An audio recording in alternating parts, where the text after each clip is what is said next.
Welcome to Snoozecast, the podcast designed to help you fall asleep. Find us on snoozecast.com and follow us on Instagram, Facebook, and Twitter at Snoozecast. We're most active on Instagram, where you'll find behind-the-scenes content. If you enjoy our show, please write us a review on the podcast app. Also, share us with a friend. This episode is brought to you by our Patreon supporters, including our newest patron, Donna. Thank you, Donna. And also by Splendid Garments. Tonight, we'll read a fairy tale by listener request called The 12 Dancing Princesses. This tale is best known as part of the German Brothers Grimm collection, but there are variants of it from around the world, including the folk tales of Russia, Iceland, India, Armenia, France, Turkey, and Portugal. Let's get cozy. Close your eyes.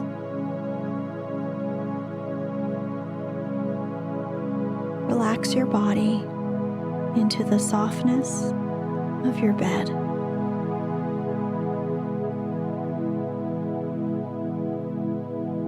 Now, take a few deep breaths.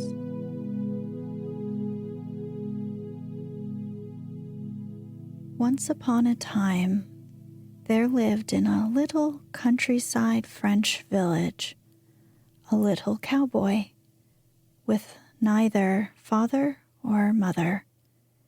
His real name was Michael, but he was always called the Stargazer because when he drove his cows over the commons to seek for pasture, he went along with his head in the air, gaping at nothing. As he had beautiful skin, big blue eyes, and hair that curled all over his head, the village girls used to cry coquettishly after him, "Well, Stargazer, what are you doing?" And Michael would answer, "Oh, nothing," and go on his way without even turning to look at them. The fact was, he wasn't interested in the village girls with their sunburnt necks, their vulgar language and red hands, their coarse petticoats and wooden shoes.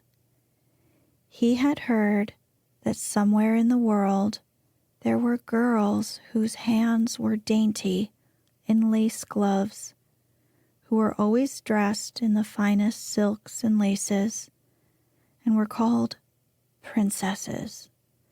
And while his companions round the fire saw nothing in the flames but common, everyday fancies, he dreamed that he had the happiness to marry a princess. One morning, about the middle of August, just at midday when the sun was hottest, Michael ate his dinner of a piece of dry bread and went to sleep under an oak. And while he slept, he dreamt that there appeared before him a beautiful lady, dressed in a robe of cloth of gold, who said to him, "Go to the castle, and there you shall marry a princess." That evening, the little cowboy, who had been thinking a great deal about the advice of the lady in the golden dress, told his dream to the farm people. But, as was natural, they only laughed at the Stargazer. The next day, at the same hour, he went to sleep again under the same tree. The lady appeared to him a second time and said, "Go to the castle, and you shall marry a princess." In the evening, Michael told his friends that he had dreamed the same dream again, but they only laughed at him more than before. Never mind, he thought to himself. If the lady appears to me a third time, I will do as she tells me. The following day, to the great astonishment of all the village, about 2 o'clock in the afternoon, a voice was heard singing, "Rally-o, rally-o, how the cattle go." It was the little cowboy driving his herd back to the barn. The farmer began to scold him furiously, but he answered quietly, "I am going away," made his clothes into a bundle, said goodbye to all his friends, and boldly set out to seek his fortunes. There was great excitement through all the village, and on the top of the hill the people stood, holding their sides with laughter as they watched the stargazer trudging bravely along the valley with his bundle at the end of his stick. It was enough to make anyone laugh, certainly. It was well known for full 20 miles round that there lived in the castle 12 princesses of wonderful beauty, and as proud as they were beautiful, and who were besides so very sensitive and of such truly royal blood that they would have felt at once the presence of a pea in their beds, even if the mattresses had been laid over it. It was whispered about that they led exactly the lives that princesses ought to lead, sleeping far into the morning and never getting up till midday. They had 12 beds all in the same room, but what was very extraordinary was the fact that though they were locked in by triple bolts, every morning their satin shoes were found worn into holes. When they were asked what they had been doing all night, they always answered that they had been asleep, and indeed, no noise was ever heard in the room, yet the shoes could not wear themselves out alone. At last, the Duke ordered the trumpet to be sounded, and a proclamation to be made that whoever could discover how his daughters wore out their shoes should choose one of them for his wife. On hearing the proclamation, a number of princes arrived at the castle to try their luck. They watched all night behind the open door of the princesses, but when the morning came, they had all disappeared, and no one could tell what had become of them. When he reached the castle, Michael went straight to the gardener and offered his services. Now it happened that the garden boy had just been sent away, and though the stargazer did not look very sturdy, the gardener agreed to take him, as he thought that his pretty face and golden curls would please the princesses. The first thing he was told was that when the princesses got up, he was to present each one with a bouquet, and Michael thought that if he had nothing more unpleasant to do than that, he should get on very well. Accordingly, he placed himself behind the door of the princess's room with the 12 bouquets in a basket. He gave one to each of the sisters, and they took them without even deigning to look at the lad, except Lena, the youngest, who fixed her large black eyes as soft as velvet on him and exclaimed, "Oh, how pretty he is, our new flower boy." The rest all burst out laughing, and the eldest pointed out that a princess ought never to lower herself by looking at a garden boy. Now Michael knew quite well what had happened to all the princes, but, notwithstanding, the beautiful eyes of the Princess Lena inspired him with a violent longing to try his fate. Unhappily, he did not dare to come forward, being afraid that he should only be jeered at or even turned away from the castle on account of his impudence.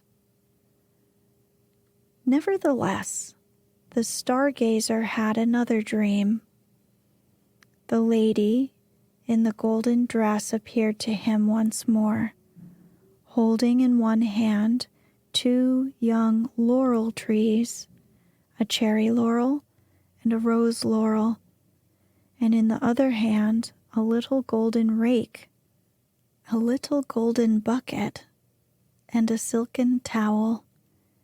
She thus addressed him: "Plant these 2 laurels in 2 large pots, rake them over with the rake, water them with the bucket, and wipe them with the towel. When they have grown as tall as a girl of 15, say to each of them, 'My beautiful laurel, with the golden rake I have raked you, with the golden bucket I have watered you, with the silken towel I have wiped you.' Then, after that, ask anything you choose, and the laurels will give it to you."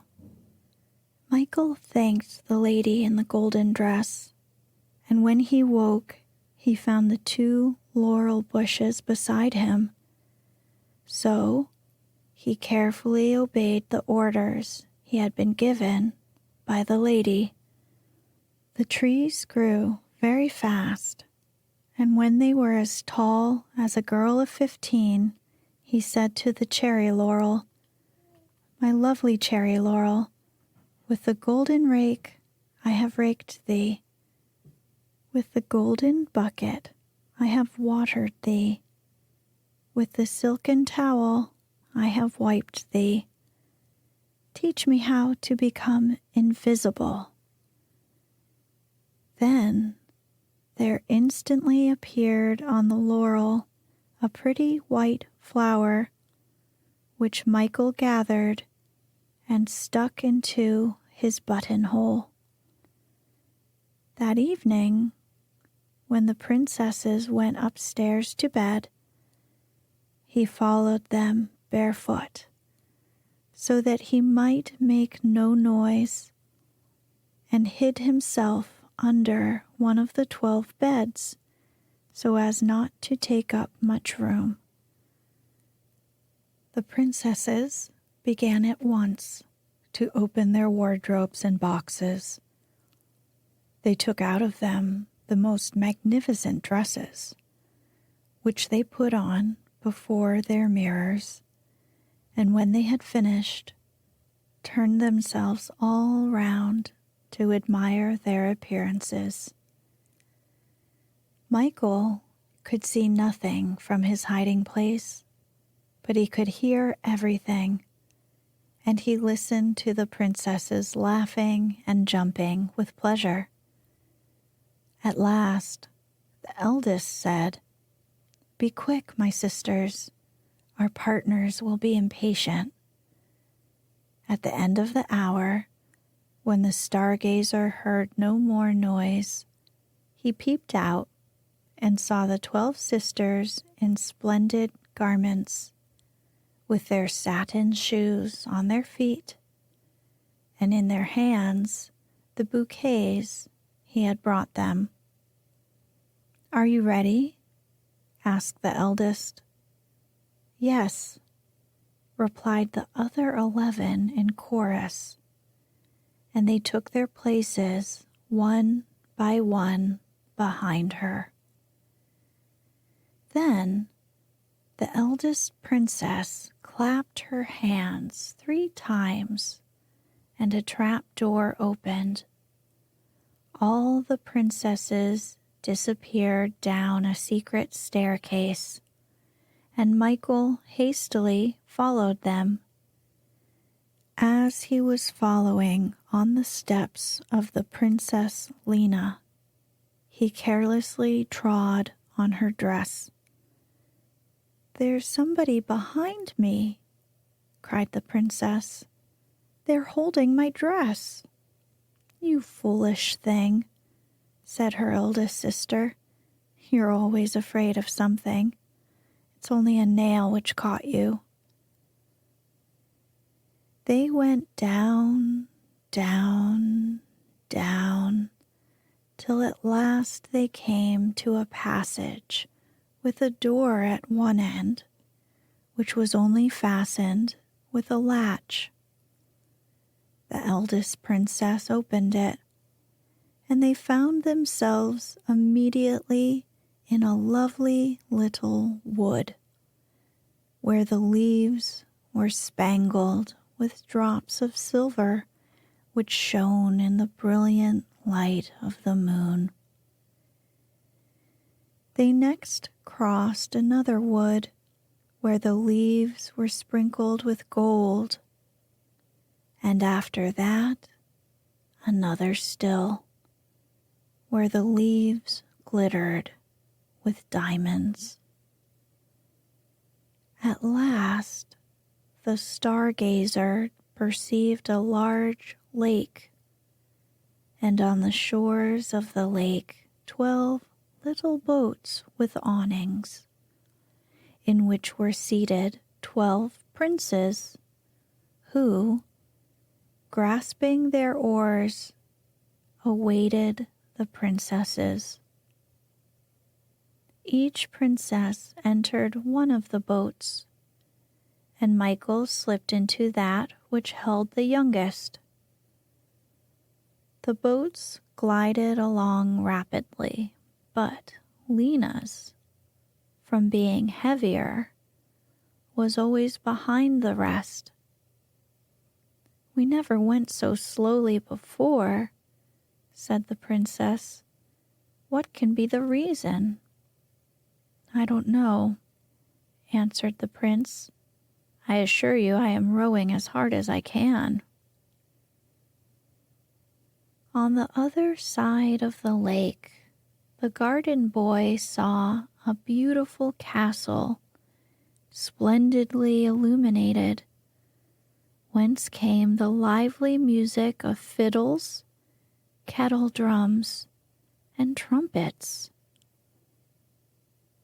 In a moment they touched land, and the company jumped out of the boats, and the princes, after having securely fastened their boats, gave their arms to the princesses and conducted them to the castle. Michael followed and entered the ballroom in their train. Everywhere were mirrors, lights, flowers, and damask hangings. The stargazer was quite bewildered at the magnificence of the sight. He placed himself out of the way in a corner, admiring the grace and beauty of the princesses. Their loveliness was of every kind. Some were fair, and some were dark. Some had chestnut hair, or curls darker still, and some had golden locks. Never were so many beautiful princesses seen together at one time, but the one whom the cowboy thought the most beautiful and the most fascinating was the little princess with the velvet eyes. With what eagerness she danced! Leaning on her partner's shoulder, she swept by like a whirlwind. Her cheeks flushed, her eyes sparkled, and it was plain that she loved dancing better than anything else.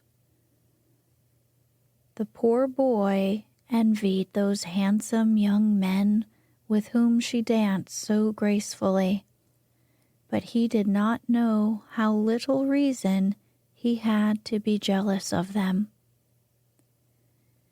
The young men were really the princes who, to the number of 50 at least, had tried to steal the princess's secret.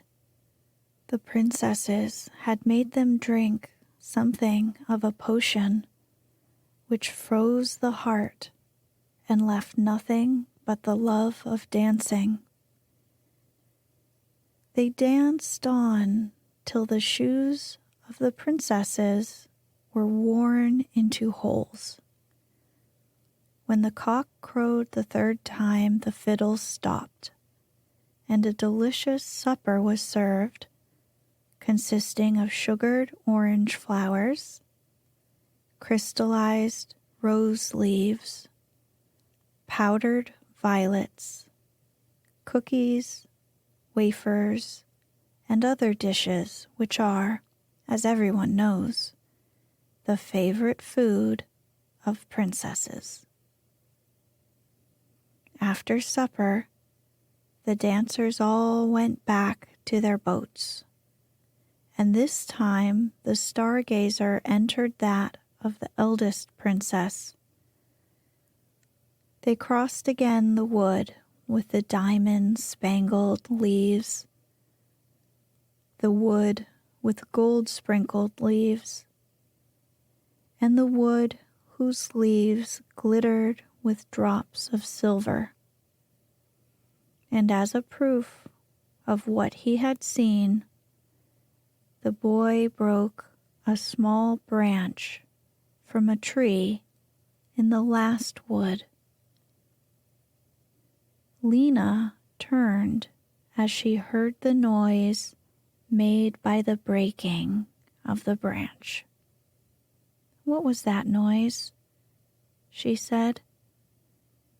"It was nothing," replied her eldest sister. "It was only the screech of the barn owl that roosts in one of the turrets of the castle."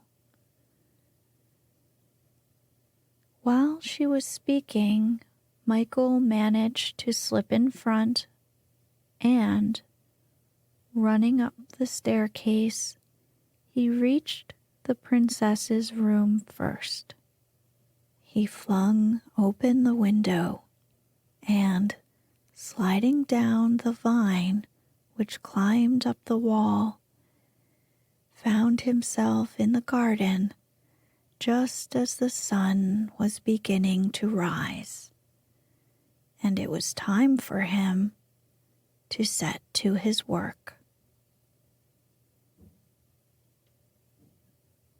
That day, when he made up the bouquets, Michael hid the branch with the silver drops in the nosegay intended for the youngest princess. When Lena discovered it, she was much surprised.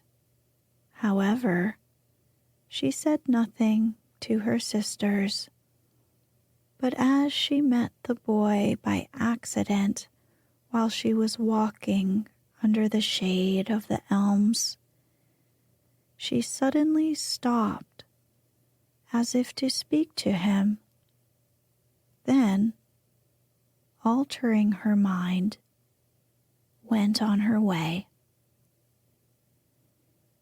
The same evening, The 12 sisters went again to the ball, and the stargazer again followed them and crossed the lake in Lena's boat.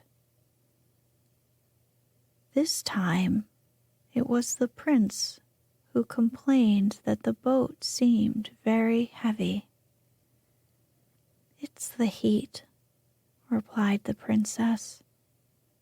"I, too, have been feeling very warm." During the ball, she looked everywhere for the gardener's boy, but she never saw him. As they came back, Michael gathered a branch from the wood with the gold-spangled leaves, and now it was the eldest princess who heard the noise that it made in breaking. "It's nothing," said Lena, "only the cry of the owl which roosts in the turrets of the castle." As soon as she got up, she found the branch in her bouquet. When the sisters went down, she stayed a little behind and said to the cowboy, "Where does this branch come from?" "Your Royal Highness knows well enough," answered Michael. "So you have followed us?" "Yes, Princess." "How did you manage it? We never saw you." "I hid myself," replied the stargazer quietly. The princess was silent a moment and then said, "You know our secret. Keep it. Here is the reward of your discretion." And she flung the boy a purse of gold.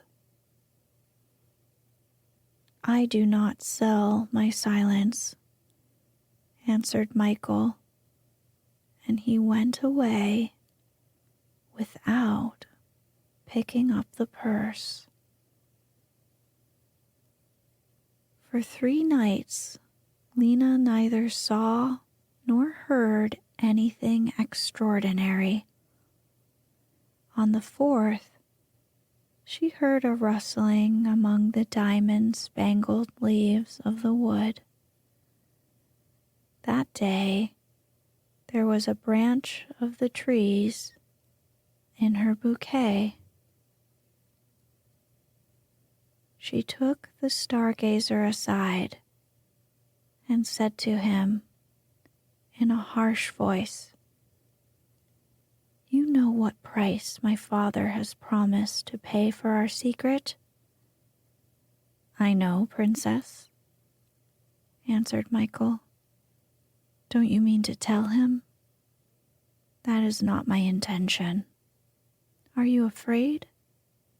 "No, Princess." "What makes you so discreet, then?" But Michael was silent. Lena's sisters had seen her talking to the little garden boy and jeered at her for it. "What prevents you from marrying him?" asked the eldest. "You would become a gardener too. It's a charming profession. You could live in a cottage at the end of the park, help your husband to draw up water from the well, and when we get to see you, you could bring us our bouquets." The Princess Lena was very angry, and when the stargazer presented her bouquet, she received it in a disdainful manner. Michael behaved most respectfully. He never raised his eyes to her, but nearly all day she felt him at her side without ever seeing him. One day, she made up her mind to tell everything to her eldest sister. "What?" said she. "This rogue knows our secret, and you never told me? I must lose no time in getting rid of him." "But how?" "Why, by having him taken to the tower with the dungeons, of course." For this was the way that in old times beautiful princesses got rid of people who knew too much. But the astonishing part of it was that the youngest sister did not seem at all to relish this method of stopping the mouth of the gardener's boy, who, after all, had said nothing to their father. It was agreed that the question should be submitted to the other 10 sisters. All were on the side of the eldest. Then the youngest sister declared that if they laid a finger on the little garden boy, she would herself go and tell their father the secret of the holes in their shoes. At last it was decided that Michael should be put to the test, that they would take him to the ball, and at the end of supper would give him the potion which was to enchant him like the rest.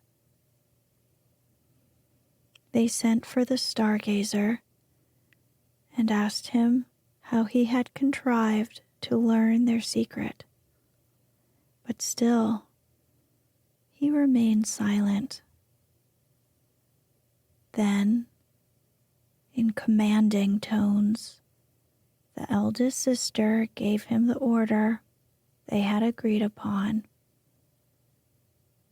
He only answered, "I will obey." He had really been present, invisible, at the council of princesses, and had heard all, but he had made up his mind to drink of the potion and sacrifice himself to the happiness of her he loved. Not wishing, however, to cut a poor figure at the ball by the side of the other dancers, he went at once to the laurels and said, "My lovely rose laurel, with the golden rake I have raked thee. With the golden bucket I have watered thee. With a silken towel I have dried thee. Dress me like a prince." A beautiful pink flower appeared. Michael gathered it and found himself in a moment clothed in velvet, which was as black as the eyes of the little princess, with a cap to match, a diamond pin, and a blossom of the rose laurel in his buttonhole. Thus dressed, he presented himself that evening before the Duke, and obtained leave to try and discover his daughter's secret. He looked so distinguished that hardly anyone would have known who he was. The 12 princesses went upstairs to bed. Michael followed them and waited behind the open door till they gave the signal for departure. This time he did not cross in Lena's boat.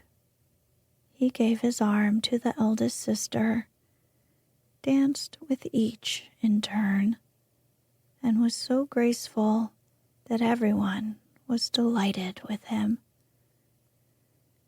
At last the time came for him to dance with the little princess. She found him the best partner in the world, but he did not dare to speak a single word to her. When he was taking her back to her place, she said to him in a mocking voice, "Here you are at the summit of your wishes. You are being treated like a prince." "Don't be afraid," replied the stargazer gently. "You shall never be a gardener's wife." The little princess stared at him with a frightened face, and he left her without waiting for an answer. When the satin slippers were worn through, the fiddle stopped, and the servants set the table. Michael was placed next to the eldest sister and opposite to the youngest. They gave him the most exquisite dishes to eat and the most delicate wines to drink. And in order to turn his head more completely, compliments and flattery were heaped on him from every side. But he took care not to be intoxicated, either by the wine or the compliments.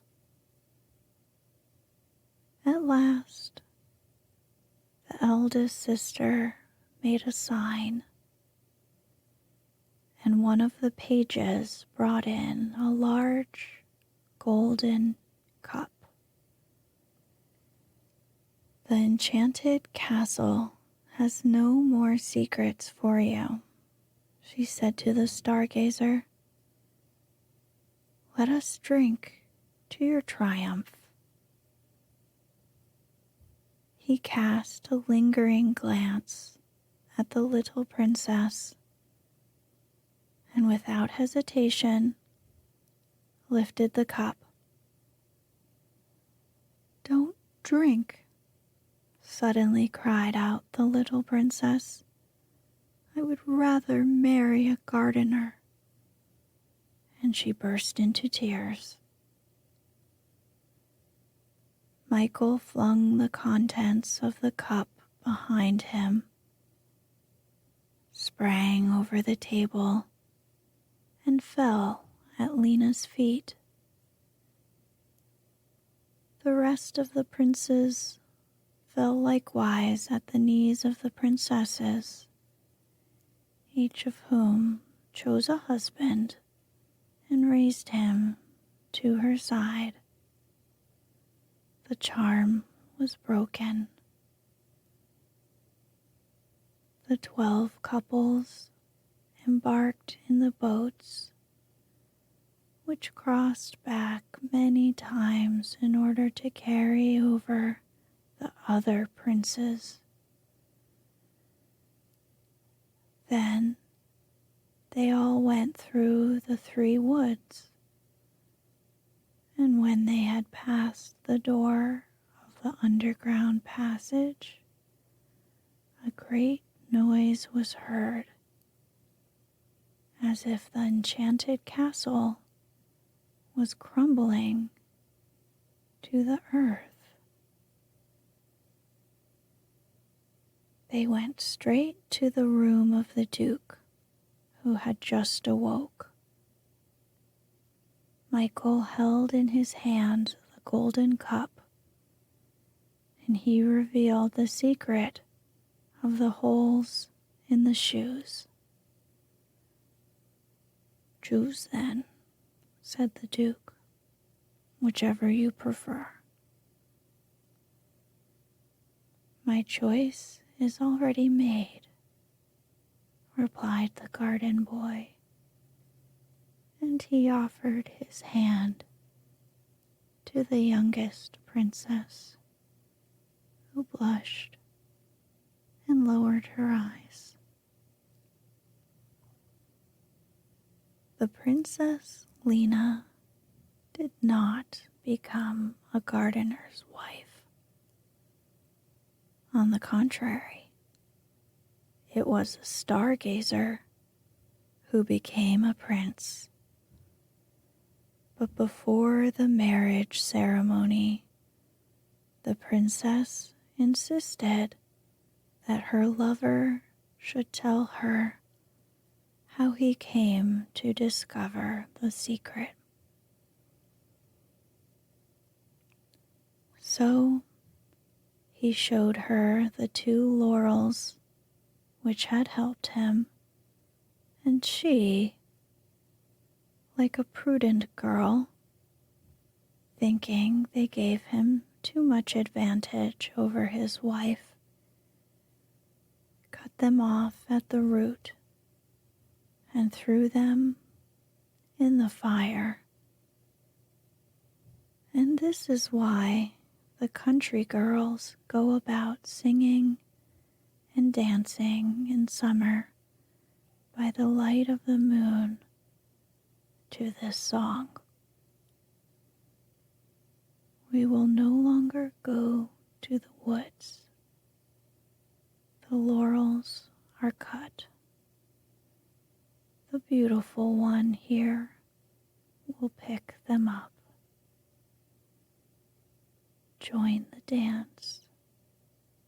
See how we dance. Jump, dance, kiss whoever you want. But the laurels of the wood, will we let them wither? No, each in turn will pick them up. Join the dance. See how we dance. Jump, dance, kiss whoever you want. If the cicada sleeps there, don't hurt her. The song of the nightingale will wake her up.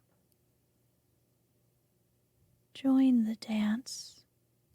See how we dance. Jump, dance, kiss whoever you want. Going to pick the strawberry and the rosehip flower. Cicada, my cicada, come on, we have to sing.